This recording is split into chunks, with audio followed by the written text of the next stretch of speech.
सात वारों का आसरा, भर्यो पीहर और सासुरा। कहते सुनते हुंकार भरते, सभी के भंडारे भरे। सातों देवों को शत शत नमन। ओम नमः शिवाय। ओम नमो भगवते वासुदेवाय नमः। आज की कथा बहुत विशेष है, क्योंकि आज की इस कथा में सप्तवार की कथा आपके सामने प्रस्तुत की जा रही है। उम्मीद करती हूँ कथा का पूरा फल लेने के लिए आप कथा को शुरू से लेकर अंत तक जरूर श्रवण करेंगे।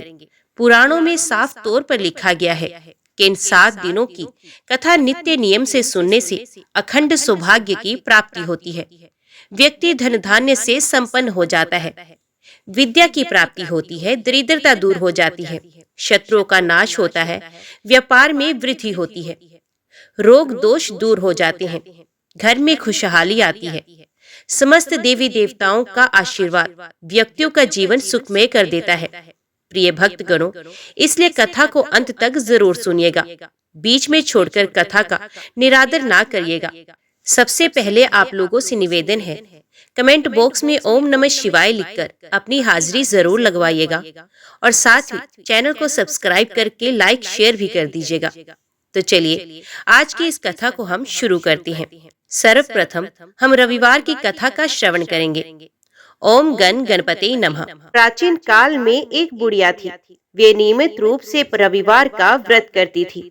रविवार के दिन सूर्य उदय से पूर्व उठकर बुढ़िया स्नान आदि से निर्वृत्त होकर आंगन को गोबर से लीपकर स्वच्छ करती। तद उपरांत सूर्य भगवान की पूजा करती तथा कथा सुनकर सूर्य भगवान को भोग लगाकर दिन में एक समय भोजन करती। इसी तरह रविवार का व्रत करती। सूर्य भगवान की कृपा से बुढ़िया को किसी भी प्रकार की कोई भी चिंता या कोई भी कष्ट नहीं था। उसका घर धन धान्य से भरा हुआ था। उस बुढ़िया को सुखी देखकर उसकी पड़ोसन उससे बहुत जलती थी।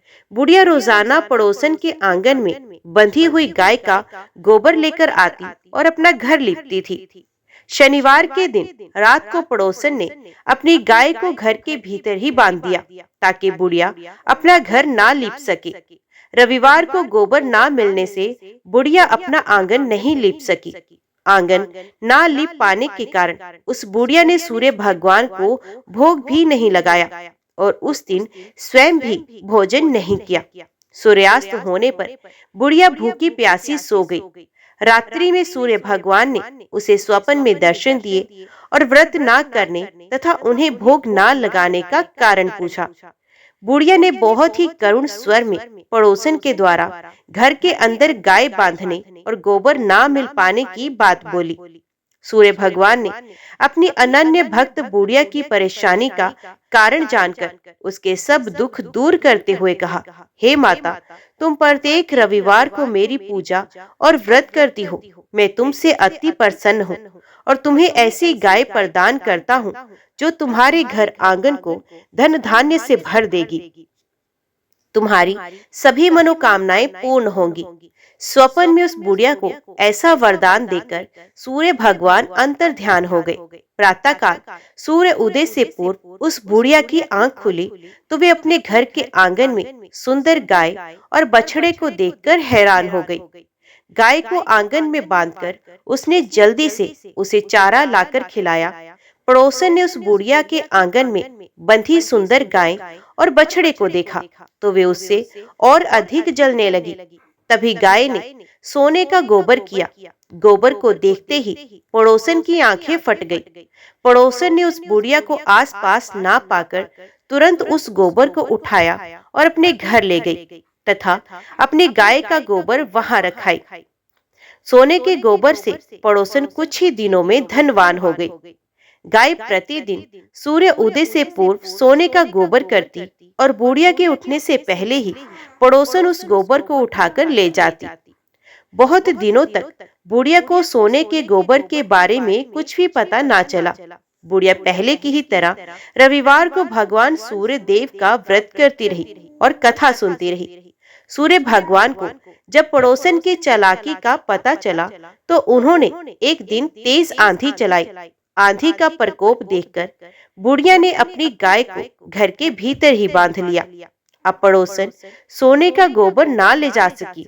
सुबह उठकर बुढ़िया ने सोने का गोबर देखा तो उसे बहुत ही आश्चर्य हुआ। उस दिन के बाद बुढ़िया गाय को घर के भीतर ही बांधने लगी। सोने के गोबर से कुछ ही दिनों में वे बुढ़िया बहुत ही धनी हो गई। बुढ़िया के धनी होने से पड़ोसन और भी बुरी तरह जल भुनकर राख हो गई। अब की बार उसने अपने पति को नगर के राजा के पास भेजा और बुढ़िया के पास सोने का गोबर देने वाली गाय के बारे में बताया। राजा ने अपने सैनिक भेजकर बुढ़िया की गाय लाने का आदेश दिया। सैनिक बुढ़िया के घर पहुंचे।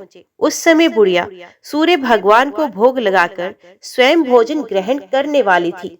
राजा के सैनिक जबरदस्ती गाय और बछड़े को महल की ओर ले चले।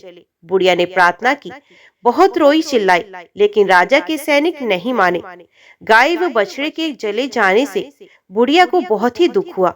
उस दिन उसने कुछ ना खाया और भूखी प्यासी सारी रात सूर्य भगवान से गाय व बछड़े को लौटाने के लिए प्रार्थना करती रही। गाय देखकर राजा बहुत खुश हुआ। सुबह जब राजा ने सोने का गोबर नहीं देखा तो उसके आश्चर्य का ठिकाना न रहा। उधर सूर्य भगवान को भूखी प्यासी बुढ़िया को इस तरह प्रार्थना करते देख उस पर बहुत ही दया आई। उसी रात सूर्य भगवान ने राजा को स्वप्न में कहा, राजन, बुढ़िया की गाय व बछड़ा तुरंत लौटा दो, नहीं तो तुम पर विपत्तियों का पहाड़ टूट पड़ेगा। तुम्हारे राज्य में भूकंप आ जाएगा, तुम्हारा महल भी नष्ट हो जाएगा। सूर्य भगवान के स्वप्न से बुरी तरह भयभीत राजा ने प्रातः ही उठते ही गाय और बछड़ा बुढ़िया को लौटा दिया। राजा ने अपनी तरफ से भी बहुत सा धन देकर बुढ़िया से अपनी गलती के लिए क्षमा मांगी।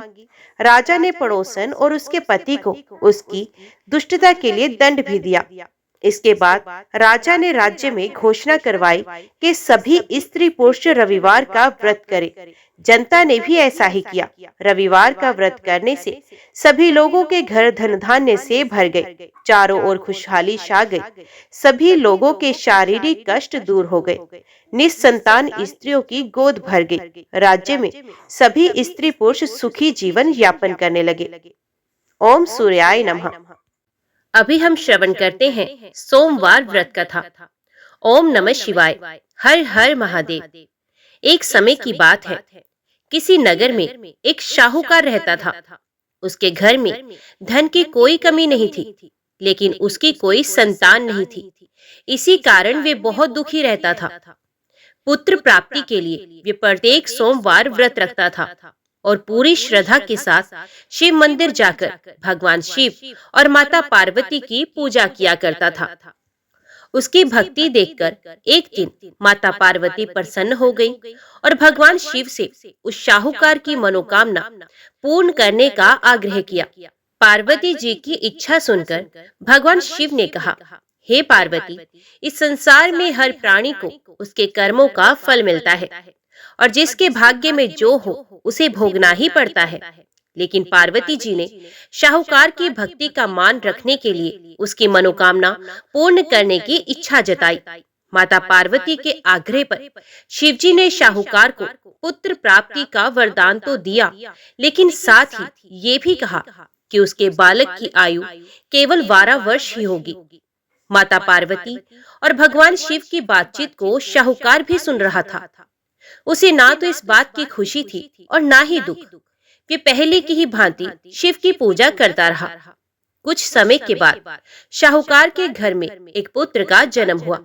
जब वे बालक 11 वर्ष का हुआ तो उसे पढ़ने के लिए काशी भेज दिया गया। शाहू के पुत्र के मामा को बुलाकर उसे बहुत सारा धन दिया गया और कहा कि इस बालक को काशी विद्या प्राप्ति के लिए ले जाओ और मार्ग में जहां भी जाओ यज्ञ करते जाओ। जहां भी यज्ञ कराओ वहां ब्राह्मणों को भोजन कराते जाना और दक्षिणा देते हुए जाना। दोनों मामा और भांजे इसी तरह यज्ञ करवाते और ब्राह्मणों को दान दक्षिणा देते हुए काशी की ओर चल पड़े। रास्ते में एक नगर आया। उस नगर के राजा की कन्या का विवाह था, लेकिन जिस राजकुमार के साथ विवाह होना था वो एक आंख से काना था। राजकुमार के पिता ने अपने पुत्र के काना होने की बात को छुपाने के लिए एक चाल सोची। शाहूकार के पुत्र को देखकर उसके मन के अंदर एक विचार आया। उसने सोचा, क्यों न इस लड़के को दूल्हा बनाकर राजकुमारी से विवाह करा दिया जाए। विवाह के बाद इसको धन देकर विदा कर दूंगा और राजकुमारी को अपने नगर ले आऊंगा। लड़के को दूल्हा के वस्त्र पहनाकर राजकुमारी से विवाह करवा दिया गया। लेकिन शाहूकार का पुत्र ईमानदार था। उसे ये बात न्याय संगत नहीं लगी। उसने अवसर पाकर राजकुमार की चुन्नी के पल्ले पर लिख दिया कि तुम्हारा विवाह तो मेरे साथ हुआ है, लेकिन जिस राजकुमार के संग तुम्हें भेजा जाएगा वे एक आंख से काना है। मैं तो काशी पढ़ने जा रहा हूँ। जब राजकुमारी ने चुन्नी पर लिखी बातें पढ़ी तो उसने अपने माता पिता को यह बात बताई। राजा ने अपनी पुत्री को विदा नहीं किया, जिससे बारात वापस चली गई। दूसरी ओर शाहूकार का लड़का और उसका मामा काशी पहुंच गए और वहां जाकर उन्होंने यज्ञ किया। जिस दिन लड़के की आयु 12 वर्ष की हुई, उसी दिन यज्ञ रखा गया था। लड़के ने अपने मामा से कहा, मेरी तबीयत कुछ ठीक नहीं है। मामा ने कहा, तुम अंदर जाकर सो जाओ। शिवजी के वरदान अनुसार कुछ ही देर में उस बालक के प्राण निकल गए। मृत भांजे को देखकर उसके मामा ने विलाप शुरू किया। संयोगवश उसी समय शिवजी और माता पार्वती उधर से जा रहे थे। पार्वती ने भगवान शिव से कहा, स्वामी, मुझे इसके रोने के स्वर सहन नहीं हो रहे। आप इस व्यक्ति के कष्ट को अवश्य दूर करें। जब शिवजी मृत बालक के समीप गए तो वे बोले, ये उसी शाहूकार का पुत्र है जिसे मैंने 12 वर्ष की आयु का वरदान दिया था। अब इसकी आयु पूरी हो चुकी है। लेकिन मातृभाव से विभोर माता पार्वती ने कहा, हे महादेव, आप इस बालक को और आयु दे दें और कृपा करें, अन्यथा इसके वियोग में इसके माता पिता भी तड़प तड़प कर मर जाएंगे। माता पार्वती के आग्रह पर भगवान शिव ने उस लड़के को पुनः जीवित होने का वरदान दिया। शिवजी की कृपा से वे लड़का जीवित हो गया। शिक्षा समाप्त करके लड़का मामा के साथ अपने नगर की ओर चल दिया। दोनों चलते हुए उसी नगर में पहुंचे जहां उसका विवाह हुआ था। उस नगर में भी उन्होंने यज्ञ का आयोजन किया। उस लड़के के ससुर ने उसे पहचान लिया और महल में ले जाकर उसकी खातिरदारी की और अपनी पुत्री को विदा किया। इधर शाहूकार और उसकी पत्नी भूखे प्यासे रहकर बेटे की प्रतीक्षा कर रहे थे। उन्होंने प्रण कर रखा था कि यदि उन्हें अपने बेटे की मृत्यु का समाचार मिला तो वे भी अपने प्राण त्याग देंगे। परंतु अपने बेटे के जीवित होने का समाचार पाकर वे बेहद प्रसन्न हुए। उसी रात भगवान शिव ने व्यापारी के स्वप्न में आकर कहा, हे श्रेष्ठी, मैंने तेरे सोमवार के व्रत करने और व्रत कथा सुनने से प्रसन्न होकर तेरे पुत्र को लंबी आयु प्रदान की है। इसी प्रकार जो कोई सोमवार व्रत करता है या कथा सुनता है या फिर पढ़ता है, उसके सभी दुख दूर होते हैं और समस्त मनोकामनाएं पूर्ण हो जाती हैं। ओम नमः शिवाय। हर हर महादेव। अभी श्रवण करें मंगलवार की व्रत कथा। पौराणिक कथा के अनुसार ऋषि नगर में केशव दत्त नाम का एक ब्राह्मण अपनी पत्नी अंजलि के साथ जीवन यापन करता था। वे धनी व्यक्ति था। उसे संपत्ति की कोई कमी नहीं थी। सभी लोग उस ब्राह्मण का सम्मान करते थे। हालांकि उसे एक बात की पीड़ा थी कि उसे कोई संतान नहीं है। केशव दत्त तथा अंजलि हनुमान जी की आराधना करते थे। वे दोनों मंगलवार का व्रत विधि पूर्वक करते थे। ऐसा करते हुए उन्हें कई वर्ष व्यतीत हो गए, लेकिन उन दोनों की संतान प्राप्ति की इच्छा अभी पूर्ण नहीं हुई। एक साल केशव दत्त राम भक्त हनुमान जी की आराधना करने जंगल की ओर चला गया। अंजलि घर पर ही रहकर हनुमान जी की पूजा करती और हर मंगलवार का व्रत रखती थी। ब्राह्मण दंपत्ति संतान प्राप्ति के लिए नियम पूर्वक मंगलवार का व्रत रखते थे। एक मंगलवार को अंजलि किसी कारणवश हनुमान जी को भोग नहीं लगा पाई। उसने व्रत रखा था। सूर्यास्त के बाद बिना भोजन किए ही वे सो गई। फिर उसने निश्चय किया कि अगले मंगलवार व्रत के समय तक हनुमान जी को भोग लगाए बिना वे भोजन ग्रहण नहीं करेगी। वे अगले मंगलवार का इंतजार करने लगी। देखते देखते 6 दिन और बीत गए। वे भूख प्यास से व्याकुल हो गई। उसने मंगलवार को हनुमान जी का व्रत रखा। उस दिन वे बेहोश हो गई। उसी दौरान हनुमान जी ने अचेत अवस्था में उसे दर्शन दिए। उन्होंने कहा कि हे पुत्री, मैं तुम्हारी भक्ति से प्रसन्न हूँ। तुम्हारी मनोकामना पूर्ण हो गई। तुम्हें एक सुंदर और सुयोग्य पुत्र प्राप्त होगा। वर देकर हनुमान जी अंतर्ध्यान हो गए। अंजलि की जब आंखें खुली तो उसने हनुमान जी की बात याद आई। उसने हनुमान जी को भोग लगाया और फिर भोजन किया। बजरंग बली की कृपा से ब्राह्मण दंपत्ति को पुत्र रतन की प्राप्ति हुई। वे बच्चा मंगलवार को जन्मा था, इसलिए उसका नाम मंगल प्रसाद रखा गया। केशव दत्त भी घर आ गया। उसने बालक के बारे में पूछा तो पत्नी ने सभी बात उसे बताई, लेकिन उसे पत्नी पर विश्वास नहीं हुआ। उसे लगा कि उसकी पत्नी ने उसके साथ धोखा किया है, वे झूठ बोल रही है। केशव दत्त ने उस बालक की हत्या की योजना बनाई। योजना के अनुसार एक दिन केशव दत्त बच्चे को नहलाने के लिए कुएं पर ले गया। फिर उसे मौका देखते ही कुएं में फेंक दिया। घर आकर कहने लगा कि मंगल प्रसाद तो उसके पास गया ही नहीं। वे अभी इतना ही कह रहा था, तब तक मंगल प्रसाद दौड़ता हुआ वहां पर आ गया। ये देखकर केशव दत्त हैरान रह गया। फिर उसी रात हनुमान जी ने केशव दत्त को स्वप्न में दर्शन दिए। उन्होंने ब्राह्मण से कहा कि ये पुत्र तुम्हारा है। तुम दोनों के मंगलवार व्रत से प्रसन्न होकर मैंने ये आशीर्वाद दिया था। पत्नी पर शक मत करो। अचानक केशव दत्त की आंखें खुली। वे पत्नी के पास गया और उसे जगाकर अपनी गलती की क्षमा मांगी। फिर अपने स्वप्न की बात बताई। उसके बाद केशव दत्त ने अपने बेटे मंगल प्रसाद को गले से लगाया। इसके बाद से ब्राह्मण दंपत्ति सुखपूर्वक रहने लगे और बेटे मंगल का भरण पोषण करने लगे। इस प्रकार जो भी मंगलवार का व्रत रखता है और मंगलवार व्रत की कथा को सुनता एवं पढ़ता है, उसे हनुमान जी की कृपा प्राप्त होती है। जय श्री राम, जय हनुमान। अभी हम श्रवण करते हैं बुधवार की व्रत कथा। बोलो गणपति भगवान की जय। ओम गण गणपति नमः। पौराणिक ग्रंथों में बुधवार के व्रत की कथा कुछ इस प्रकार है।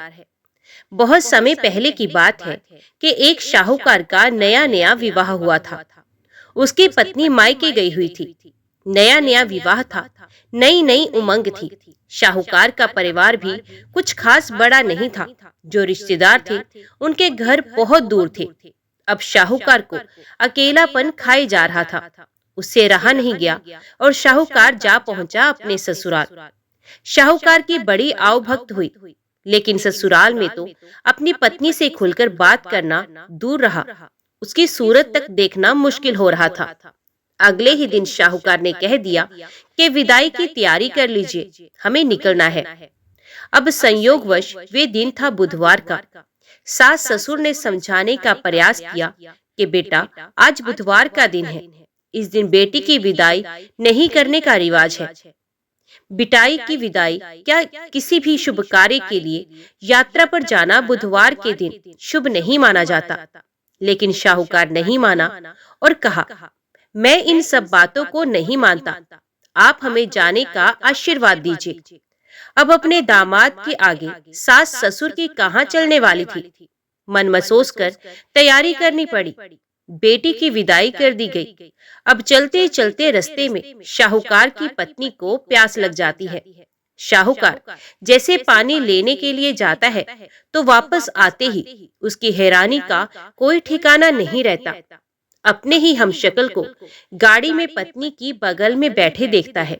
उसकी पत्नी भी एक शक्ल के दो दो व्यक्तियों को देखकर परेशानी में पड़ जाती है कि उसका पति कौन सा है। जैसे ही शाहूकार ने पत्नी के पास बैठे व्यक्ति से पूछा कि वे कौन है, तो पलटकर जवाब दिया कि भैया, मैं तो फलान नगर का शाहूकार हूँ और फलान नगर से अपनी पत्नी को लेकर आ रहा हूँ। तुम बताओ, तुम कौन हो जो मेरा वेश धर कर यहाँ आ कबाब में हड्डी बनने के लिए आ थमके हो। ऐसे बहसबाजी करते करते दोनों में झगड़ा बढ़ गया। झगड़े को देखते हुए राज्य के सिपाही वहां पहुंचे और शाहूकार को पकड़ लिया। अब सिपाही भी चक्कर में कि दोनों की शक्ल तो एक समान है। उन्होंने शाहूकार की पत्नी से पूछा कि उसका पति इनमें से कौन सा है। वे बेचारी क्या जवाब देती। तब शाहूकार ने हाथ जोड़ लिए और भगवान से विनती करने लगा कि हे भगवान, ये आपकी क्या माया है। तभी आकाशवाणी हुई कि मूर्ख, याद कर, कुछ देर पहले ही तूने अपने सास ससुर की आज्ञा ना मानकर भगवान बुद्ध का अपमान किया और बुधवार के दिन तू अपनी पत्नी को लेकर चल पड़ा, जबकि तुझे इसी दिन गमन नहीं करना चाहिए था। ये स्वयं बुद्ध देव हैं जो तुम्हें सबक सिखाने के लिए तुम्हारे वेश में आए हैं। तब शाहूकार ने कान पकड़कर माफी मांगी और आगे से कभी भी ऐसा ना करने का वचन दिया और बुधवार को नियम पूर्वक व्रत पालन करने का संकल्प लिया। तब जाकर शाहूकार के रूप में प्रकट हुए बुद्ध देवता अंतर्ध्यान हुए और शाहूकार अपनी पत्नी को लेकर घर जा सका। इस घटना के पश्चात शाहूकार और उसकी पत्नी दोनों नियमित रूप से बुधवार का व्रत करने लगे। मान्यता है कि जो भी व्यक्ति इस कथा को कहता या सुनता है या फिर पढ़ता है, उसे बुधवार के दिन यात्रा करने से किसी तरह का दोष नहीं लगता और समस्त सुखों की प्राप्ति होती है। बुध ग्रह की शांति और सर्व सुख के इच्छुक स्त्री पुरुष बुधवार के इस व्रत को कर सकते हैं। ज्ञान, बुद्धि, कार्य, व्यापार आदि में उन्नति के लिए भी बुधवार का व्रत बेहद शुभ और फलदायी माना जाता है। बुधवार के दिन बुध देवता के साथ साथ भगवान गणेश जी की भी पूजा का विधान है। बोलो गणपति भगवान की जय। अभी श्रवण कीजिए गुरुवार बृहस्पतिवार की कथा। प्राचीन समय की बात है। एक बड़ा प्रतापी तथा दानी राजा था। वे प्रत्येक गुरुवार को व्रत रखता एवं पूजा करता था। ये उसकी रानी को अच्छा नहीं लगता था। ना वे व्रत करती और ना ही किसी को एक पैसा दान में देती। राजा को भी ऐसा करने से मना किया करती थी। एक समय की बात है कि राजा शिकार खेलने वन को चले गए। घर पर रानी और दासी थी। उस समय गुरु बृहस्पति साधु का रूप धारण कर राजा के दरवाजे पर भिक्षा मांगने आए। साधु ने रानी से भिक्षा मांगी तो वे कहने लगी, हे साधु महाराज, मैं इस दान और पुण्य से तंग आ गई हूँ। आप कोई ऐसा उपाय बताएं जिससे ये सारा धन नष्ट हो जाए और मैं आराम से रह सकूं। साधु रूपी बृहस्पति देव ने कहा, हे देवी, तुम बड़ी विचित्र हो। संतान और धन से भी कोई दुखी होता है। अगर तुम्हारे पास धन अधिक है तो इसे शुभ कार्यों में लगाओ जिससे तुम्हारे दोनों लोग सुधर जाएं। परंतु साधु की इन बातों से रानी खुश नहीं हुई। उसने कहा, मुझे ऐसे धन की कोई आवश्यकता नहीं जिसे मैं दान दूं तथा जिसको संभालने में ही मेरा सारा समय नष्ट हो जाए। साधु ने कहा, यदि तुम्हारी ऐसी इच्छा है तो जैसा मैं तुम्हें बताता हूँ तुम वैसा ही करना। बृहस्पतिवार के दिन तुम घर को गोबर से लीपना, अपने केशों को पीली मिट्टी से धोना, केशों को धोते समय स्नान करना, राजा से हजामत बनाने को कहना, भोजन में मांस मदिरा खाना, कपड़ा धोबी के यहाँ धुलने डालना। इस प्रकार 7 बृहस्पतिवार करने से तुम्हारा समस्त धन नष्ट हो जाएगा। इतना कहकर साधु बने बृहस्पति देव अंतर्ध्यान हो गए। साधु के कहे अनुसार करते हुए रानी को केवल 3 बृहस्पतिवार ही बीते थे कि उसकी समस्त धन संपत्ति नष्ट हो गई। भोजन के लिए परिवार तरसने लगा।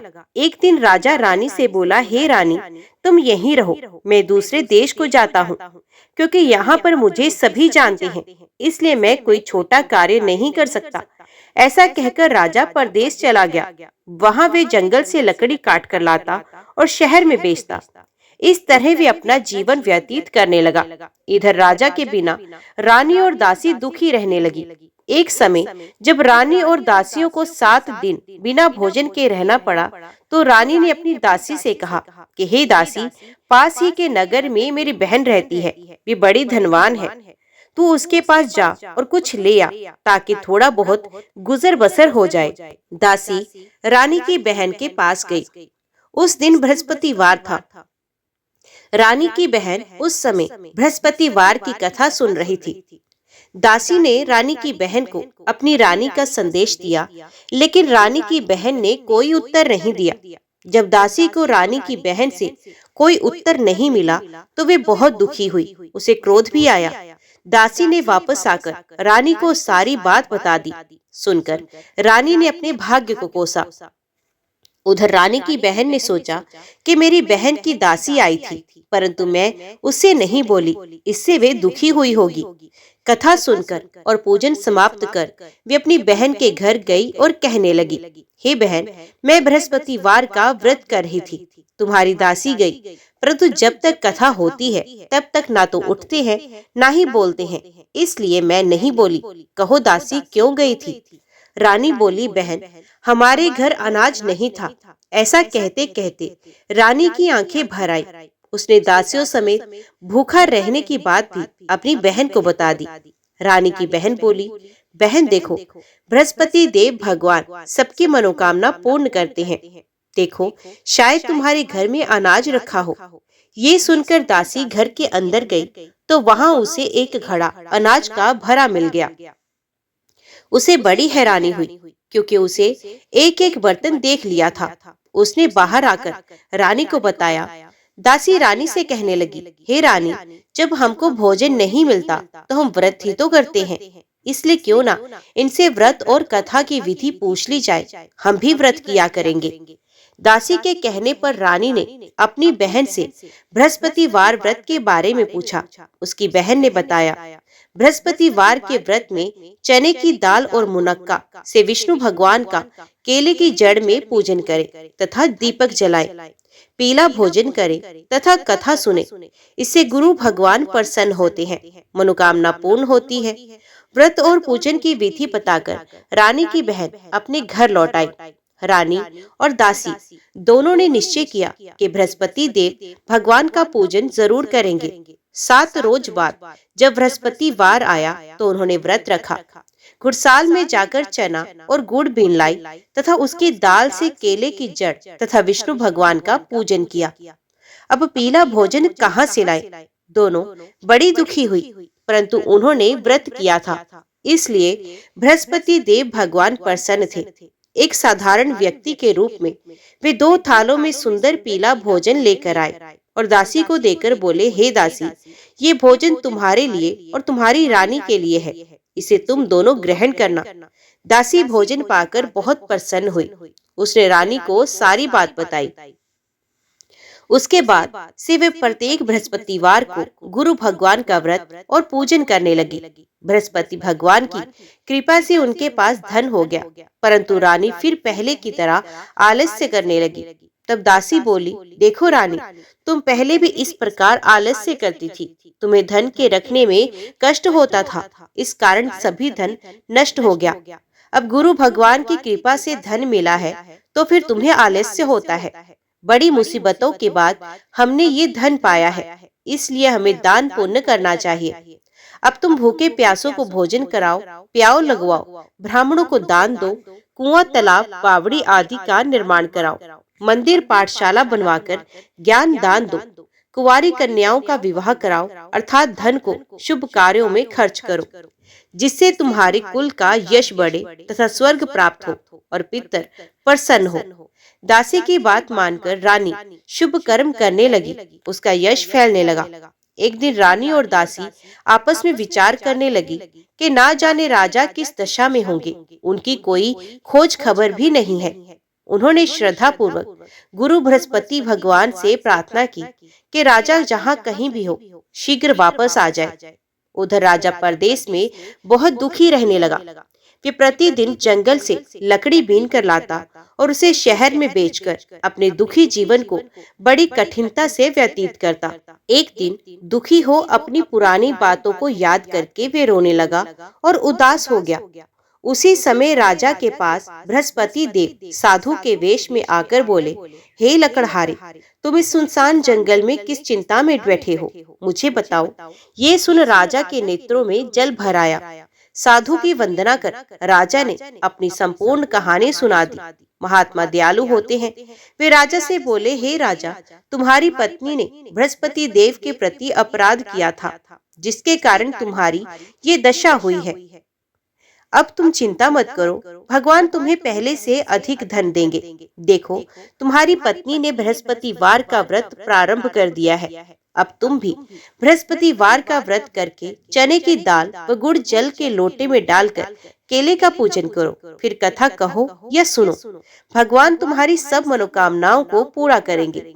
साधु की बात सुनकर राजा बोले, हे प्रभु, लकड़ी बेचकर तो इतना पैसा भी नहीं बचता जिससे भोजन के उपरांत कुछ बचा सकूं। मैंने रात्रि में अपनी रानी को व्याकुल देखा है। मेरे पास कोई साधन नहीं है जिससे उसका समाचार जान सकूं। फिर मैं कौन सी कहानी कहूँ, ये भी मुझको मालूम नहीं। साधु ने कहा, हे राजा, मन में बृहस्पति भगवान के पूजन व्रत का निश्चय करो। वे स्वयं तुम्हारे लिए कोई राह बना देंगे। बृहस्पतिवार के दिन तुम रोजाना की तरह लकड़ियां लेकर शहर में जाना।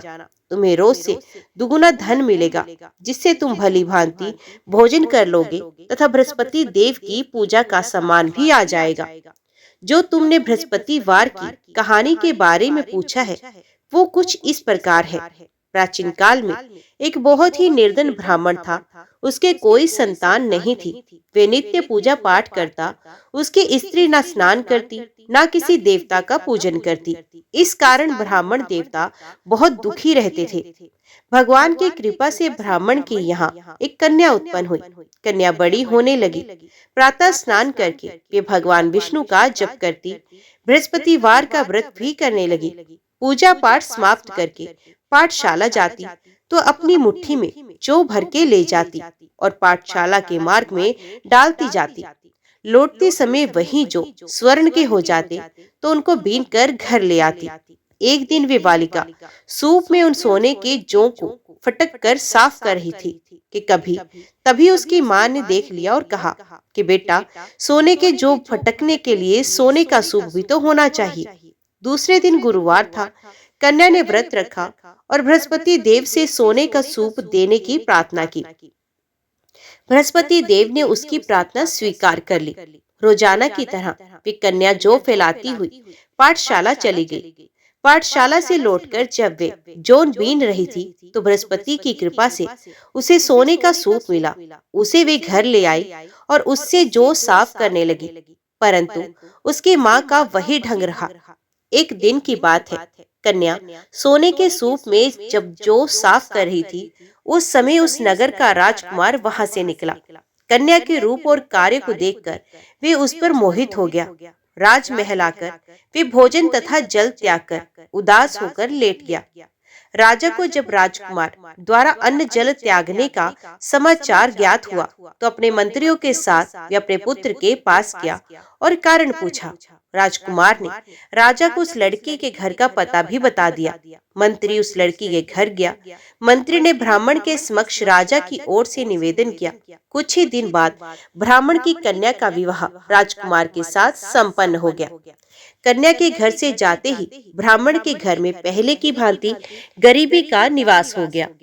एक दिन दुखी होकर ब्राह्मण अपनी पुत्री से मिलने गए। बेटी ने पिता की अवस्था को देखा और अपनी माँ का हाल पूछा। ब्राह्मण ने सभी हाल कह सुनाया। कन्या ने बहुत सा धन देकर अपने पिता को विदा किया, लेकिन कुछ दिन बाद फिर वही हाल हो गया। ब्राह्मण फिर अपनी कन्या के यहाँ गया और सभी हाल कहा तो पुत्री बोली, हे पिताजी, आप माता जी को यहाँ ले आओ, मैं उन्हें वे विधि बता दूंगी जिससे गरीबी दूर हो जाएगी। ब्राह्मण देवता अपनी स्त्री को साथ लेकर अपनी पुत्री के पास राजमहल पहुँचे तो पुत्री अपनी माँ को समझाने लगी, हे माँ, तुम प्रातः काल स्नान आदि करके विष्णु भगवान का पूजन करो तो सब दरिद्रता दूर हो जाएगी। परंतु उसकी माँ ने उसकी एक भी बात नहीं मानी। वे प्रातः काल उठकर अपनी पुत्री की बची झूठन को खा लेती थी। एक दिन उसकी पुत्री को बहुत गुस्सा आया। उसने अपनी माँ को एक कोठरी में बंद कर दिया। प्रातः उसे स्नान आदि करा के पूजा पाठ करवाया तो उसकी माँ की बुद्धि ठीक हो गई। इसके बाद वे नियम से पूजा पाठ करने लगी और प्रत्येक बृहस्पतिवार को व्रत करने लगी। इस व्रत के प्रभाव से मृत्यु के बाद वे स्वर्ग को गई। वे ब्राह्मण भी सुखपूर्वक इस लोक का सुख भोगकर स्वर्ग को प्राप्त हुआ। इस तरह कहानी कहकर साधु बने देवता वहां से लोप हो गए। धीरे धीरे समय व्यतीत होने पर फिर बृहस्पतिवार का दिन आया। राजा जंगल से लकड़ी काटकर शहर में बेचने गया। उसे उस दिन और दिनों से अधिक धन मिला। राजा ने चना, गुड़ आदि लाकर बृहस्पतिवार का व्रत किया। उस दिन से उसके सभी कलेश दूर हुए। परंतु जब अगले गुरुवार का दिन आया तो वे बृहस्पतिवार का व्रत करना भूल गया। इस कारण बृहस्पति भगवान नाराज हो गए। उस दिन उस नगर के राजा ने विशाल यज्ञ का आयोजन किया था तथा अपने समस्त राज्य में घोषणा करवा दी कि सभी मेरे यहाँ भोजन करने आए। किसी के घर चूल्हा ना जले। इस आज्ञा को जो ना मानेगा उसको फांसी दे दी जाएगी। राजा की आज्ञा अनुसार राज्य के सभी वासी राजा के भोज में सम्मिलित हुए, लेकिन लकड़हारा कुछ देर से पहुंचा, इसलिए राजा उसको अपने साथ महल में ले गए। जब राजा लकड़हारे को भोजन करा रहे थे तो रानी की दृष्टि उस खूंटी पर पड़ी जिस पर उसका हार लटक रहा था। उसे हार खूंटी पर लटका दिखाई नहीं दिया। रानी को निश्चय हो गया कि मेरा हार इस लकड़हारे ने चुरा लिया है। उसी समय सैनिक बुलवाकर उसको जेल में डलवा दिया गया। लकड़हारा जेल में विचार करने लगा कि ना जाने कौन से पूर्व जन्म के कर्म से मुझे ये दुख प्राप्त हुआ है, और जंगल में मिले साधु को याद करने लगा। तत्काल बृहस्पति देव साधु के रूप में प्रकट हो गए और कहने लगे, अरे मूर्ख, तूने बृहस्पति देवता की कथा नहीं की, उसी कारण तुझे ये दुख प्राप्त हुआ है। अब चिंता मत कर, बृहस्पतिवार के दिन जेल खाने के दरवाजे पर तुझे 4 पैसे पड़े मिलेंगे। उनसे तू बृहस्पतिवार की पूजा करना तो तेरे सभी कष्ट दूर हो जाएंगे। अगले बृहस्पतिवार उसे जेल के द्वार पर 4 पैसे मिले। राजा ने पूजा का सामान मंगवाकर कथा कही और प्रसाद बांटा।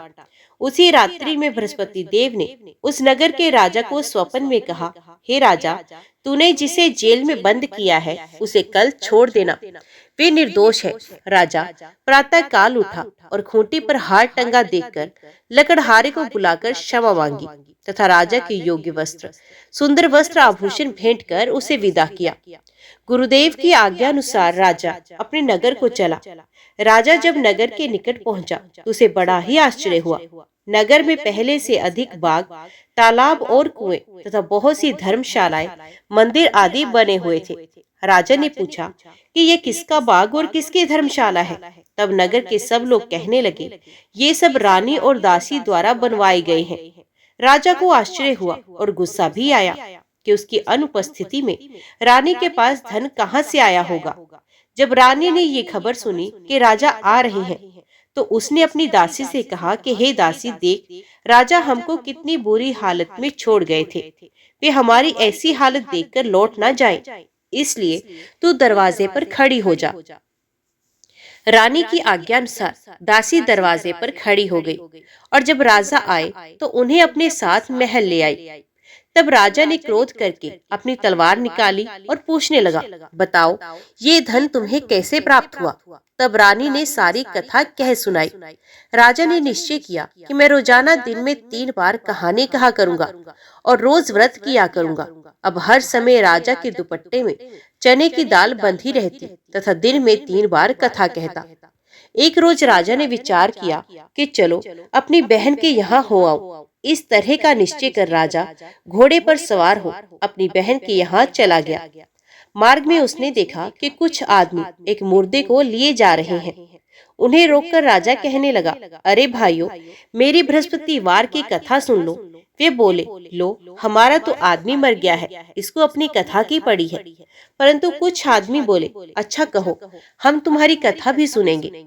राजा ने दाल निकाली और कथा कहनी शुरू कर दी।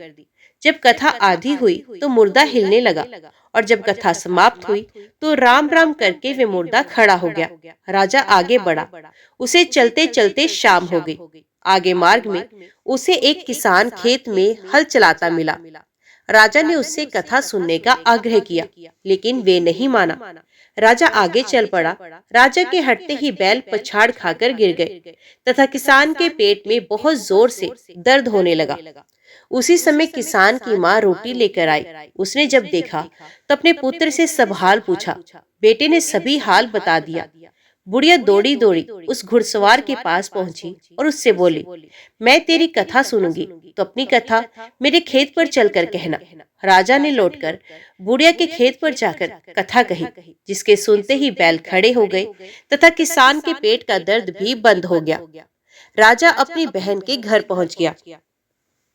बहन ने भाई की खूब मेहमानवाजी की। दूसरे रोज प्रातःकाल राजा जागा तो वे देखने लगा सब लोग भोजन कर रहे हैं। राजा ने अपनी बहन से पूछा, ऐसा कोई मनुष्य नहीं जिससे भोजन ना किया हो, जो मेरी बृहस्पतिवार की कथा सुन ले। बहन बोली, हे भैया, ये देश ऐसा ही है। यहाँ लोग पहले भोजन करते हैं, बाद में कोई अन्य काम करते हैं। फिर वे एक कुम्हार के घर गई, जिसका लड़का बीमार था। उसे मालूम हुआ कि उसके यहाँ 3 दिन से किसी ने भोजन नहीं किया है। रानी ने अपने भाई की कथा सुनने के लिए कुम्हार से कहा। वे तैयार हो गया। राजा ने जाकर बृहस्पतिवार की कथा कही, जिसको सुनकर उसका लड़का ठीक हो गया। अब तो राजा को प्रशंसा होने लगी। एक दिन राजा ने अपनी बहन से कहा, हे बहन, मैं अब अपने घर जाऊंगा, तुम भी तैयार हो जाओ। राजा की बहन ने अपनी सास से अपने भाई के साथ जाने की आज्ञा मांगी। सास बोली, हाँ चली जा, मगर अपने लड़कों को मत ले जाना, क्योंकि तेरे भाई के कोई संतान नहीं होती है। बहन ने अपने भाई से कहा, हे भैया, मैं तो चलूंगी, मगर कोई बालक नहीं जाएगा। अपनी बहन को भी छोड़कर दुखी मन से राजा अपने नगर को लौट आया। राजा ने अपनी रानी से सारी कथा बताई और बिना भोजन किए वे छैया पर लेट गया। रानी बोली, हे प्रभु, बृहस्पति देव ने हमें सब कुछ दिया है, वे हमें संतान भी अवश्य देंगे। उसी रात बृहस्पति देव ने राजा को स्वप्न में कहा, हे राजा, उठ, सभी सोच त्याग दे, तेरी रानी गर्भवती है। राजा को ये जानकर बड़ी खुशी हुई। 9वें महीने रानी के गर्भ से एक सुंदर पुत्र पैदा हुआ। तब राजा बोला, हे रानी, स्त्री बिना भोजन के रह सकती है, परंतु बिना कहे नहीं रह सकती। जब मेरी बहन आए तो तुम उससे कुछ मत कहना। रानी ने हाँ कर दी। जब राजा की बहन ने ये शुभ समाचार सुना तो वे बहुत खुश हुई तथा बधाई लेकर अपने भाई के यहाँ आई। रानी ने तब उसे आने का उल्हाना दिया। जब भाई अपने साथ ला रहे थे तब टाल गई, उनके साथ ना आई और आज अपने आप ही भागी भागी बिना बुलाए आ गई। तो राजा की बहन बोली, भाई, मैं इस प्रकार ना कहती तो तुम्हारे घर औलाद कैसे होती। बृहस्पति देव सभी कामनाएं पूरी करते हैं। जो सद्भावना पूर्वक बृहस्पतिवार का व्रत करता है एवं कथा पढ़ता अथवा सुनता है और दूसरों को सुनाता है, बृहस्पति देव उसकी सभी कामनाएं पूर्ण करते हैं, उसकी सदैव रक्षा करते हैं। जो संसार में सद्भावना से गुरुदेव का पूजन एवं व्रत करते हैं, उनकी सभी मनोकामनाएं वैसे ही पूर्ण होती हैं, जैसी सच्ची भावना से रानी और राजा ने बृहस्पति देव की कथा का गुणगान किया तो उनकी सभी इच्छाएं बृहस्पति जी ने पूर्ण कर दी।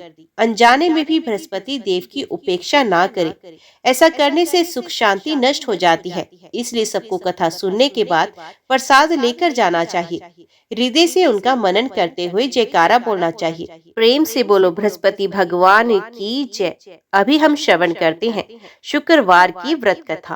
प्रेम से बोलो संतोषी माता की जय। एक गांव में एक बुढ़िया रहती थी, जिसके 7 बेटे थे। 6 बेटे कमाने वाले थे और एक बेटा निकम्मा था। बुढ़िया माँ 6 पुत्रों का जूठा 7वें पुत्र को देती। 7वां पुत्र एक दिन अपनी पत्नी से बोला, देखो मेरी माता का मुझ पर कितना प्रेम है। वे बोली, क्यों नहीं, सबका जूठा बचा हुआ तुमको खिलाती है। वे बोला, जब तक मैं अपनी आंखों से ना देख लूं मान नहीं सकता। पत्नी ने हंसकर कहा, देख लोगे तब तो मानोगे। कुछ दिन बाद एक बड़ा त्योहार आया। घर में 7 प्रकार के भोजन और चूरमे के लड्डू बने। वे पत्नी की बात को जांचने के लिए सरदर्द का बहाना बनाकर पतला कपड़ा सर पर ओढ़कर रसोई में जाकर सो गया और कपड़े में से सब देखता रहा। 6 भाई भोजन करने आए। उसने देखा माँ ने उनके लिए सुंदर सुंदर आसन बिछाए हैं, 7 प्रकार की रसोई परोसी है और आग्रह कर करके उन्हें भोजन कराती रही। वे देखता रहा। 6 भाई भोजन कर उठ गए। तब माँ ने उनकी 5 थालियों में से लड्डुओं के टुकड़ों को उठाया और एक बड़ा लड्डू बनाया। जूठन साफ कर माँ ने उसे पुकारा, उठ बेटा उठ, तेरे भाइयों ने भोजन कर लिया, तू भी उठकर भोजन कर ले। उसने कहा, माँ मुझे भोजन नहीं करना, मैं परदेश जा रहा हूँ। माता ने कहा, कल जाना हो तो आज ही जा। वे बोला, हाँ हाँ जा रहा हूँ। ये कहकर वे घर से निकल गया। चलते समय उसे पत्नी की याद आई। वे गौशाला में कंडे थाप रही थी। वहां जाकर वे बोला, मेरे पास तो कुछ नहीं है, ये अंगूठी है, सो ले लो और अपनी निशानी मुझे दे दो। वे बोली, मेरे पास क्या है, ये गोबर भरा हाथ है। ये कहकर पत्नी ने उसकी पीठ पर गोबर के हाथ की थाप मार दी। वे चल दिया। चलते चलते दूर देश में पहुंचा। वहां एक शाहूकार की दुकान थी। वहां जाकर बोला, सेठ जी मुझे नौकरी पर रख लो। शाहूकार को नौकरी की सख्त जरूरत थी। शाहूकार ने कहा, काम देखकर तनख्वाह मिलेगी। उसने कहा, सेठ जी जैसा आप ठीक समझे। उसे शाहूकार के यहाँ नौकरी मिल गई। वे वहाँ दिन रात काम करने लगा। कुछ दिन में दुकान का लेन देन, हिसाब किताब, ग्राहकों को माल बेचना, सारा काम करने लगा। शाहूकार के 7-8 नौकर थे। वे सब चक्कर खाने लगे, लेकिन उसने अपनी लगन, मेहनत और ईमानदारी से सभी को पीछे छोड़ दिया। उसे अपने किए का फल मिला। सेठ ने भी उसका काम देखा और 3 महीने में ही उसे मुनाफे में साझीदार बना लिया। परिश्रम करते करते 12 वर्ष में ही वे नगर का नामी सेठ बन गया और सेठ अपना सारा कारोबार उस पर छोड़कर बाहर चला गया। इधर उसकी पत्नी पर क्या बीती वे सुने। सास ससुर उसे दुख देने लगे। गृहस्थी का काम करवाकर उसे लकड़ी लेने जंगल में भेजते। इस बीच घर की रोटियों के आटे से जो भूसी निकलती उसकी रोटी बनाकर रख दी जाती और फूटे नारियल की नरेली में पानी दिया जाता। इस तरह दिन बीतते रहे। एक दिन वे जब जंगल में लकड़ी लेने जा रही थी, तब उसे रास्ते में बहुत सी स्त्रियां संतोषी माता का व्रत करती दिखाई दी। ये वहाँ खड़ी होकर पूछने लगी, बहनों ये तुम किस देवता का व्रत करती हो और इसके करने से क्या फल होता है? इस व्रत के करने की क्या विधि है? यदि तुम अपने इस व्रत का विधान मुझे समझाकर कहोगी तो मैं तुम्हारा बड़ा एहसान मानूंगी। उनमें से एक स्त्री बोली, सुनो, ये संतोषी माता का व्रत है। इसके करने से निर्धनता, दरिद्रता का नाश होता है, लक्ष्मी आती है, मन की चिंताएं दूर होती हैं, मन को प्रसन्नता और शांति मिलती है, निपुति को पुत्र होता है, प्रीतम बाहर गया हो तो शीघ्र लौट आता है, कुंवारी कन्या को मन पसंद वर मिलता है, चलता मुकदमा खत्म हो जाता है, कलह क्लेश की निवृत्ति हो, सुख शांति होती है, घर में धन जमा हो, धन जायदाद का लाभ होता है तथा और भी मन में जो कुछ कामना हो सब संतोषी माता की कृपा से पूरी हो जाती हैं। इसमें कोई संदेह नहीं। वे पूछने लगी, ये व्रत कैसे किया जाता है, ये भी बताओ तो बड़ी कृपा होगी। वे स्त्री कहने लगी, बिना परेशानी, श्रद्धा और प्रेम से जितना भी बन सके प्रसाद लेना, 5.25 पैसे से 5.25 आने तक, इससे भी ज्यादा शक्ति और भक्ति के अनुसार गुड़ और चना ले। हर शुक्रवार को निराहार रहकर कथा कहना और सुनना, लगातार नियम का पालन करना। सुनने वाला कोई न मिले तो घी का दीपक जलाकर उसके आगे जल के पात्र को रखकर कथा कहना, परंतु नियम ना टूटे। जब तक कार्य सिद्ध ना हो नियम पालन करना और कार्य सिद्धि हो जाने पर व्रत का उद्यापन करना। 3 मास में माता पूरा फल प्रदान करती हैं। यदि किसी के ग्रह खोटे भी हों तो माता 1 वर्ष में अवश्य उनको अनुकूल कर देती हैं। कार्य सिद्ध होने पर ही उद्यापन करना चाहिए, बीच में नहीं। उद्यापन में 2.5 सेर आटे का खाजा तथा इसी अनुसार खीर तथा चने का साग बनाना, 8 बच्चों को भोजन कराना, जहाँ तक मिले देवर जेठ भाई बंधु कुटुंब के लड़के लेना, ना मिले तो रिश्तेदारों और पड़ोसियों के लड़के बुलाना, उन्हें भोजन करा यथाशक्ति दक्षिणा दे, माता का नियम पूरा करना। ध्यान रखना उस दिन घर में कोई खटाई ना खाए। ये सुनकर वे वहाँ से चली गई। रास्ते में लकड़ी के बोझ को बेच दिया और उन पैसों से गुड़ चना ले माता के व्रत की तैयारी करने लगी। रास्ते में संतोषी माता के मंदिर में जा माता के चरणों में लौटने लगी, विनती करने लगी, माँ मैं दीन हूँ, निपट मूर्ख हूँ, व्रत के नियम नहीं जानती, मैं बहुत दुखी हूँ। हे माता मेरा दुख दूर करो, मैं तेरी शरण में आई हूँ। माता को दया आई। एक शुक्रवार बीता कि दूसरे शुक्रवार को ही उसके पति का पत्र आया। तीसरे शुक्रवार को उसका भेजा हुआ पैसा आ पहुंचा। ये देखकर जेठानी मुंह सिकोड़ने लगी। इतने दिनों बाद इतना पैसा आया, इसमें क्या बड़ाई है। लड़के ताने देने लगे। काकी के पास अब पत्र आने लगे हैं, रुपया आने लगा है, अब तो काकी की खातिर बढ़ेगी। अब तो काकी बुलाने से भी नहीं बोलेगी। बेचारी सरलता से कहती, भैया पत्र आए, रुपये आए तो हम सबके लिए अच्छा। ऐसा कहकर आंखों में आंसू भरकर संतोषी माता के मंदिर में जाकर मातेश्वरी के चरणों में गिरकर रोने लगी। माँ, मैंने तुमसे पैसा नहीं मांगा, मुझे पैसे से क्या काम, मुझे तो अपने सुहाग से काम है। मैं तो अपने स्वामी के दर्शन और सेवा मांगती हूँ। तो माता ने प्रसन्न होकर कहा, जा बेटी, तेरा स्वामी जल्दी आएगा। ये सुन खुशी से बावली हो वे घर आकर काम करने लगी। संतोषी माँ विचार करने लगी, इस भोली पुत्री से मैंने कह तो दिया कि तेरा पति शीघ्र आएगा, पर आएगा कहाँ से। वे तो इसे स्वप्न में भी याद नहीं करता। उसे इसकी याद दिलाने तो मुझे खुद ही जाना पड़ेगा। संतोषी माता ने उस बुढ़िया के बेटे को स्वप्न में समझाया, पुत्र, तेरी घरवाली कष्ट उठा रही है। ये बोला, माँ, हाँ माता, ये तो मुझे भी मालूम है, परंतु क्या करूं, वहाँ कैसे जाऊं। परदेश की बात है, लेन देन का सारा हिसाब किताब है, कोई जाने का रास्ता नजर नहीं आता।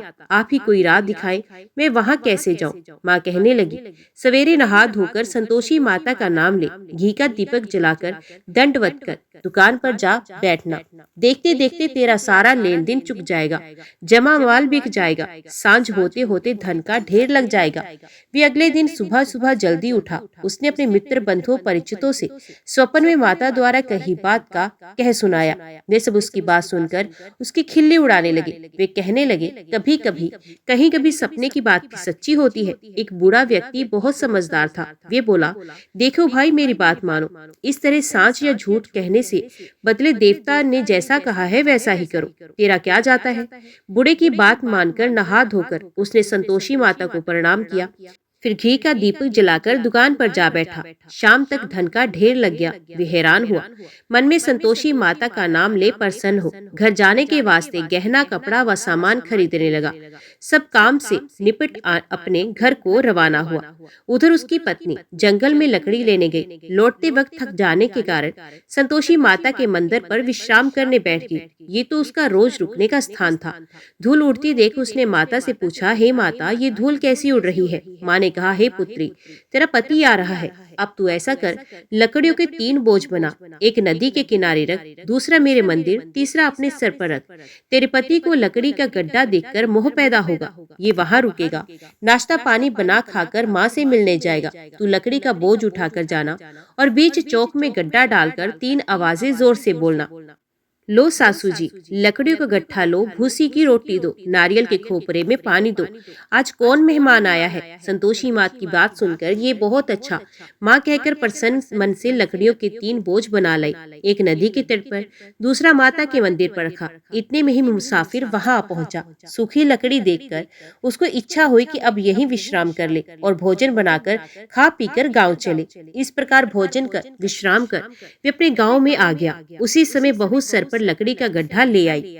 उसने गड्ढा का आंगन में डाल जोर से 3 आवाजें दी, लो सासू जी, लकड़ी का गड्ढा लो, भूसी की रोटी दो, नारियल के खोपर में पानी दो, आज कौन मेहमान आया है। ये सुनकर सास ने अपने दिए हुए कष्टों को भुलाने के लिए कहा, बहू, तू ऐसा क्यों कहती है, तेरा मालिक ही तो आया है, बैठ, मीठा भात खाकर कपड़े गहने पहन। पत्नी की आवाज सुनकर उसका स्वामी बाहर आया और उसके हाथों में पहनी अंगूठी देख व्याकुल हो गया। उसने माँ से पूछा, माँ, ये कौन है। माँ बोली, बेटा, तेरी ही पत्नी है, आज 12 वर्ष हो गए, जब से तू गया है तब से सारे गांव में जानवर की तरह भटकती रहती है, काम काज कुछ करती नहीं, 4 समय आकर खा जाती है। अब मुझे देखकर भूसी की रोटी और नारियल के खापर में पानी मांगती है। वे बोला, माँ, मैंने इसे भी देख लिया और तुम्हें भी, मुझे दूसरे घर की चाबी दो, मैं उसमें रहूंगा। ठीक है बेटा, जैसी तेरी मर्जी, कहकर माँ ने चाबी का गुच्छा बेटे के सामने रख दिया। उसने दूसरे घर को खोलकर सारा सामान जमाया। एक ही दिन में वे वहाँ के राजा के महल जैसा ठाट बाट बन गया। अब क्या था, वे सुख भोगने लगी। अगला शुक्रवार उसने पति से कहा, मुझे संतोषी माता का उद्यापन करना है। पति बोला, बहुत अच्छा, खुशी से करो। वे उद्यापन की तैयारी करने लगी। जेठ के लड़कों को भोजन के लिए कहने गई। उन्होंने मंजूर किया, परंतु पीछे से जेठानी ने अपने बच्चों को सिखलाया, देखो रे, भोजन के समय सब लोग खटाई मांगना, जिससे उसका उद्यापन पूरा ना हो। लड़के भोजन करने आए। खीर पेट भर खाई, परंतु बाद याद आते ही कहने लगे, हमें कुछ खटाई खाने को दो, खीर खाना हमें भाता नहीं, देखकर अरुचि होती है। लड़के उठ खड़े हुए, बोले पैसा लाओ। भोली बहू कुछ जानती ना थी, उसने उन्हें पैसे दिए। लड़कों ने बाजार जाकर उन पैसों से इमली खरीदी और खाई। ये देखकर बहू पर माता जी ने कोप किया। राजा के दूत उसके पति को पकड़कर ले गए। अब सब मालूम हो जाएगा जब जेल की रोटी खाएगा। बहू से ये वचन सहन नहीं हुए। वे माता संतोषी के मंदिर में गई और कहने लगी, माता तुमने ये क्या किया? हंसाकर क्यों रुलाने लगी? माता बोली, पुत्री तूने मेरा व्रत भंग किया है, इतनी जल्दी सब बातें भूल गई। वे बोली, माता भूली तो नहीं हूँ, ना कुछ अपराध किया है, मुझे तो लड़कों ने भूल डाल दिया, मुझे क्षमा कर दो। माँ बोली, ऐसी भूल भी कहीं होती है? ये बोली, अब कोई भूल नहीं होगी। अब बताओ मेरे पति कैसे आएंगे? माँ बोली, पुत्री जा, तेरा पति तुझे रास्ते में ही आता मिलेगा। वे मंदिर से निकलकर बाहर आई तो रास्ते में उसे अपना पति आता मिला। उसने पूछा, कहाँ गए थे? वे बोला, इतना धन जो कमाया है उसका कर राजा ने मांगा था, वे भर के आया हूँ। वे प्रसन्न होकर बोली, भला हुआ, अब घर चलो। फिर अगला शुक्रवार आया। वे बोली, मुझे माता का उद्यापन करना है। पति ने कहा, ठीक है करो। वे फिर जेठ के लड़कों से भोजन को कहने लगी। जेठानी ने लड़कों को सिखा दिया कि तुम पहले ही खिटाई मांगना। लड़के भोजन करने बैठे, लेकिन भोजन करने से पहले ही कहने लगे, हमें खीर पूरी नहीं भाती, जी बिगड़ता है, कुछ खटाई खाने को दो। ये बोली, खटाई खाने को नहीं मिलेगी, खाना हो तो खाओ। उनके उठकर चले जाने पर उसने ब्राह्मण के लड़के बुलाकर भोजन कराया। दक्षिणा की जगह उन्हें एक एक फल दिया। इससे संतोषी माता प्रसन्न हो गई। माता की कृपा से 9 माह बाद उसको चंद्रमा के समान एक सुंदर पुत्र प्राप्त हुआ। पुत्र को लेकर वे प्रतिदिन माता संतोषी के मंदिर जाने लगी। माँ ने सोचा, रोज आती है, आज क्यों ना मैं ही इसके घर चलूं, इसका आसरा देखूं तो सही। ये विचार कर माता ने भयानक रूप बनाया। गुड़ और चने से सना मुख, ऊपर से मुंड के समान होंठ, उस पर मक्खियां भिनभिना रही थी। दहलीज में पैर रखते ही उसकी सास चिल्लाई, देखो रे, कोई चुड़ैल डाकिनी चली आ रही है, लड़को इसे भगाओ, नहीं तो सबको खा जाएगी। बहू रोशनदान से देख रही थी। वही प्रसन्न उठी, आज मेरी माता मेरे घर आई है। ये कहकर दूध पीते बच्चे को गोद से उतार दिया। इस पर उसको सास क्रोध में भरकर बोली, अरे रान, ऐसे देखकर कैसे उतावली हो रही है, जो बच्चे को पटक दिया। इतनी में माँ के प्रताप से जहाँ देखो वहाँ लड़के ही लड़के नजर आने लगे। ये बोली, माँ जी मैं जिनका व्रत करती हूँ ये वही संतोषी माता है। इतना कहे उसने झट से घर के सारे किवाड़ खोल दिए। सबने माता के चरण पकड़ लिए और विनती कर कहने लगी, हे माता, हम मूर्ख हैं, अज्ञानी हैं, तुम्हारे व्रत की विधि हम नहीं जानते, तुम्हारा व्रत भंग कर हमने बड़ा अपराध किया। हे माता, आप हमारे अपराधों को क्षमा करो। इस प्रकार बार बार कहने पर संतोषी माता प्रसन्न हुई। इसके बाद उसकी सास कहने लगी, हे संतोषी माता, आपने बहू को जैसा फल दिया वैसा सबको देना। जो ये कथा पढ़े और सुने उसका मनोरथ पूर्ण करना। तो सब प्रेम से बोलो, संतोषी माता की जय। अभी हम श्रवण करते हैं शनिवार की व्रत कथा। एक समय स्वर्गलोक में सबसे बड़ा कौन के प्रश्न पर 9 ग्रहों में वाद विवाद हो गया। विवाद इतना बड़ा कि परस्पर भयंकर युद्ध की स्थिति बन गई। निर्णय के लिए सभी देवता देवराज इंद्र के पास जा पहुंचे और बोले, हे देवराज, आपको निर्णय करना होगा कि हम में से सबसे बड़ा कौन है। देवताओं का प्रश्न सुनकर देवराज इंद्र उलझन में पड़ गए। इंद्र बोले, मैं इस प्रश्न का उत्तर देने में असमर्थ हूँ। हम सभी पृथ्वी लोक में उज्जैनी नगरी में राजा विक्रमादित्य के पास चलते हैं। देवराज इंद्र सहित सभी ग्रह सभी देवता उज्जैनी नगरी पहुंचे। महल में पहुंचकर जब देवताओं ने उनसे अपना प्रश्न पूछा तो राजा विक्रमादित्य भी कुछ देर के लिए परेशान हो गए, क्योंकि सभी देवता अपनी अपनी शक्तियों के कारण महान थे। किसी को भी छोटा या बड़ा कह देने से उनके क्रोध के प्रकोप से भयंकर हानि पहुंच सकती थी। अचानक राजा विक्रमादित्य को एक उपाय सूझा और उन्होंने विभिन्न धातुओं स्वर्ण, चांदी, कांसा, तांबा, सीसा, रांगा, जस्ता, अभ्रक और लोहे के 9 आसन बनवाए। धातुओं के गुणों के अनुसार सभी आसनों को एक दूसरे के पीछे रखवाकर उन्होंने देवताओं को अपने अपने सिंहासन पर बैठने को कहा। देवताओं के बैठने के बाद राजा विक्रमादित्य ने कहा, आपका निर्णय तो स्वयं ही हो गया। जो सबसे पहले सिंहासन पर विराजमान है वही सबसे बड़ा है। राजा विक्रमादित्य के निर्णय को सुनकर शनि देवता ने सबसे पीछे आसन पर बैठने के कारण अपने को छोटा जानकर क्रोधित होकर कहा, राजा विक्रमादित्य, तुमने मुझे सबसे पीछे बैठाकर मेरा अपमान किया है। तुम मेरी शक्तियों से परिचित नहीं हो, मैं तुम्हारा सर्वनाश कर दूंगा। शनि ने कहा, सूर्य एक राशि पर 1 महीने, चंद्रमा 2.25 दिन, मंगल 1.5 महीने, बुध और शुक्र 1 महीने, बृहस्पति 13 महीने रहते हैं, लेकिन मैं किसी राशि पर 7.5 वर्ष तक रहता हूँ। बड़े देवताओं को मैंने अपने प्रकोप से पीड़ित किया है। राम को 7.5 के कारण ही वन में जाकर रहना पड़ा और रावण को 7.5 के कारण ही युद्ध में मृत्यु का शिकार बनना पड़ा। राजा, अब तू भी मेरे प्रकोप से नहीं बच सकता। इसके बाद अन्य ग्रहों के देवता तो प्रसन्नता के साथ चले गए, परंतु शनिदेव बड़े क्रोध के साथ वहां से विदा हुए। राजा विक्रमादित्य पहले की तरह ही न्याय करते रहे। उनके राज्य में सभी स्त्री पुरुष बहुत आनंद से जीवन यापन करने लगे। कुछ दिन ऐसे ही बीत गए। उधर शनि देवता अपने अपमान को नहीं भूले। विक्रमादित्य से बदला लेने के लिए एक दिन शनिदेव ने घोड़े के व्यापारी का रूप धारण किया और बहुत से घोड़ों के साथ उज्जैनी नगरी आए। राजा विक्रमादित्य ने राज्य में किसी घोड़े के व्यापारी के आने का समाचार सुना तो अपने अश्वपाल को कुछ घोड़े खरीदने के लिए भेजा। घोड़े बहुत कीमती थे। अश्वपाल ने जब वापस लौटकर इस संबंध में बताया तो राजा विक्रमादित्य ने स्वयं आकर एक सुंदर व शक्तिशाली घोड़े को पसंद किया। घोड़े की चाल देखने के लिए राजा उस घोड़े पर सवार हुए तो वे घोड़ा बिजली की गति से दौड़ पड़ा। तेजी से दौड़ता हुआ घोड़ा राजा को दूर एक जंगल में ले गया और फिर राजा को वहां गिराकर जंगल में कहीं गायब हो गया। राजा अपने नगर को लौटने के लिए जंगल में भटकने लगा, लेकिन उन्हें लौटने का कोई रास्ता नहीं मिला। राजा को भूख और प्यास लग गई। बहुत घूमने पर उसे एक चरवाहा मिला। राजा ने उससे पानी मांगा। पानी पीकर राजा ने उस चरवाहे को अपनी अंगूठी दे दी। फिर उससे रास्ता पूछकर वे जंगल से निकलकर पास के एक नगर में पहुंचा। राजा ने एक सेठ की दुकान पर बैठकर कुछ देर आराम किया। उस सेठ ने राजा से बातचीत की तो राजा ने उसे बताया कि मैं उज्जैनी नगरी से आया हूँ। राजा के कुछ देर दुकान पर बैठने से सेठ जी की बहुत बिक्री हुई। सेठ ने राजा को बहुत भाग्यवान समझा और खुश होकर उसे अपने घर भोजन के लिए ले गया। सेठ के घर में सोने का एक हार खूंटी पर लटका हुआ था।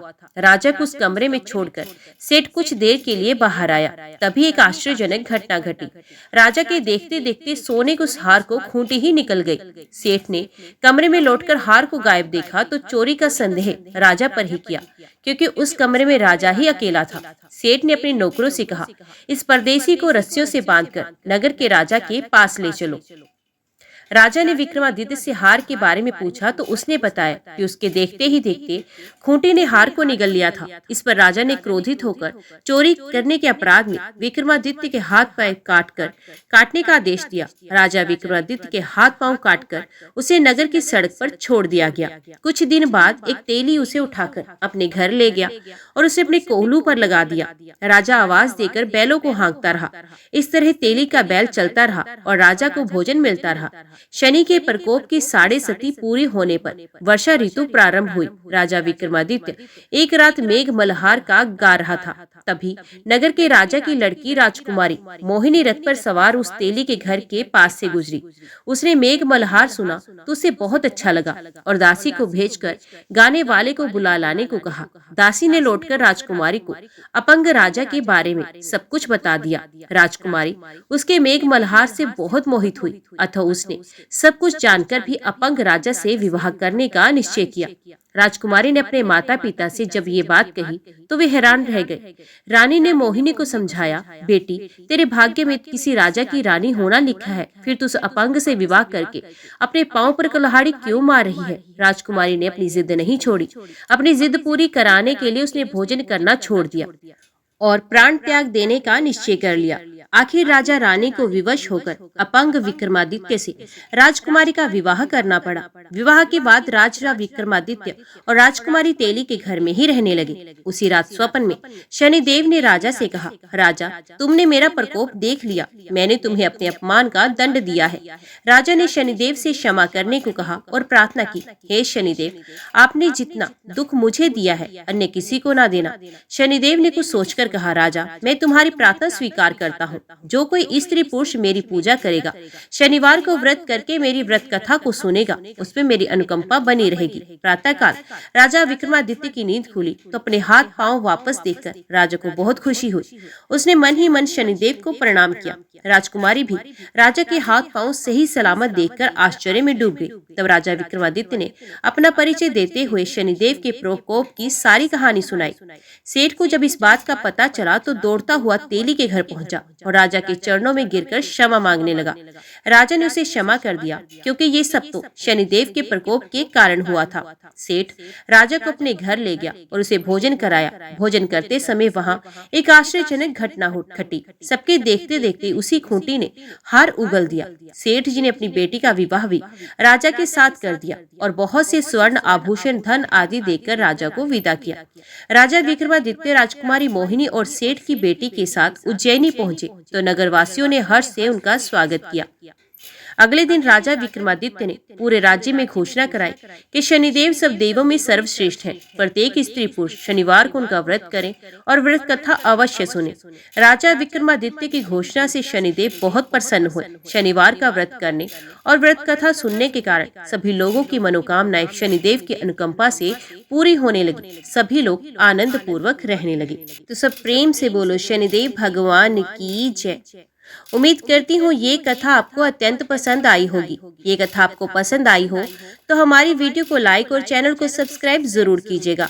आपका जीवन मंगलमय हो। आपसे विदा लेते हैं, मिलते हैं अगली वीडियो के साथ। तब तक के लिए देखते व सुनते रहिए। जय मां कंजक, जय माता दी।